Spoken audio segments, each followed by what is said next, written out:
Halo semuanya, kembali lagi bersama Wardayo College Online Learning. Di saat ini kita akan membahas terkait dengan organ dan saluran pernapasan pada manusia. Nah, saluran pernapasan atau saluran respirasi pada manusia, dia meliputi yang pertama, udara akan masuk melalui rongga hidung. Jadi udara akan masuk melalui rongga hidung. eh, Selanjutnya udara akan setelah melewati rongga hidung dia akan memasuki faring, kemudian dia akan masuk ke laring. Di laring selanjutnya dilanjutkan ke trakea, kemudian trakea akan bercabang membentuk bronkus, bronkus bercabang-cabang lagi membentuk bronkiolus dan dia memasuki paru-paru. Nah, di paru-paru itu terdapat alveolus sebagai kantong-kantong udara yang dimana tempat terjadinya proses pertukaran oksigen karbon dioksida dengan pembuluh darah kapiler. Nah, selanjutnya kita lihat yang pertama yaitu terkait dengan rongga hidung. Jadi di rongga hidung ini terdapat beberapa proses. Jadi udara yang masuk ke dalam tubuh kita, dia akan pertama melewati rongga hidung, dia akan disaring. Nah, dia disaring ini dengan keberadaan dari rambut-rambut halus. Jadi ada rambut-rambut halus dan juga terdapat lapisan halus dan lapisan mukosa bersilia. Jadi ada lapisan mukosa bersilia di mana silia maupun rambut halus ini dia akan menyaring udara. Kemudian di lapisan mukosa itu bersama juga dengan lapisan serosa, dia menghasilkan mukus atau cairan sekresi yang dimana apabila dia akan menguap, dia akan menghangatkan dan melembabkan udara. Jadi lapisan mukosa dan serosa dia akan menghasilkan cairan sekresi yang akan melembabkan udara yang masuk ke dalam tubuh. Dan juga untuk menghangatkan terdapat radiasi panas yang dilepaskan oleh pembuluh darah kapiler yang terdapat di dalam rongga hidung ini. Jadi pembuluh kapiler dia membebaskan panas untuk menghangatkan udara, untuk mengatur udara yang ketika masuk ke dalam tubuh harus sama udaranya, suhu udaranya dengan suhu tubuh, dan juga dia lapisan mukosa dan serosa dia membantu dalam melembabkan udara.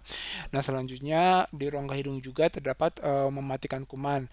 Jadi di rongga hidung terdapat sel leukosit yang dimana sel leukosit ini dia berperan dalam membunuh atau memfagositosis dari kuman-kuman yang masuk bersama dengan udara.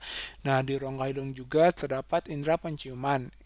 Karena di rongga hidung terdapat sel-sel olfaktori, di mana sel-sel olfaktori ini dia terletak di bagian atas dari rongga hidung yang dimana dia berfungsi sebagai kemoreseptor atau indera pembau. Dia dapat mengenali berbagai jenis bau, sehingga dia menjadikan rongga hidung ini sebagai juga indera dari penciuman. Nah, kita lanjutkan. Setelah udara melewati rongga hidung, dia akan memasuki faring. Nah, faring ini merupakan percabangan antara trakea dan esofagus, di mana esofagus akan mengarah ke lambung, sedangkan trakea ini akan mengarah kepada paru-paru, di mana esofagus ini dia berperan dalam pencernaan ya. Di faring ini terdapat epiglotis sama glotis. Nah, di sini ada pengaturan bagaimana ketika seseorang itu dia akan menelan dan juga akan bernafas seperti biasa. Nah, ketika dia akan menelan maka terdapat eh, epiglotis, epiglotis. Jadi epiglotis ini dia akan jadi kalau seseorang itu menelan maka epiglotis ini akan turun dan juga akan menutup glotis sehingga makanan memasuki esofagus. Tetapi apabila dia dalam kondisi bernafas seperti biasa maka glotis akan terangkat dan menyebabkan bagian epiglotis terangkat dan akan menyebabkan glotis terbuka sehingga udara akan memasuki ke paru-paru melalui trakea. Nah,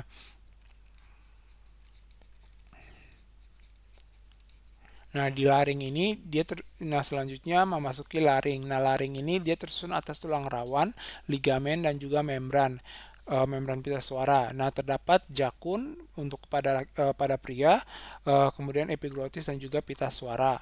Nah, ini adalah gambar dari laring manusia yang dimana di sini terlihat glotis ketika dia dalam posisi terbuka, artinya bahwa udara masuk ke bagian laring trakea ya, dimana di sini juga terdapat pita suara.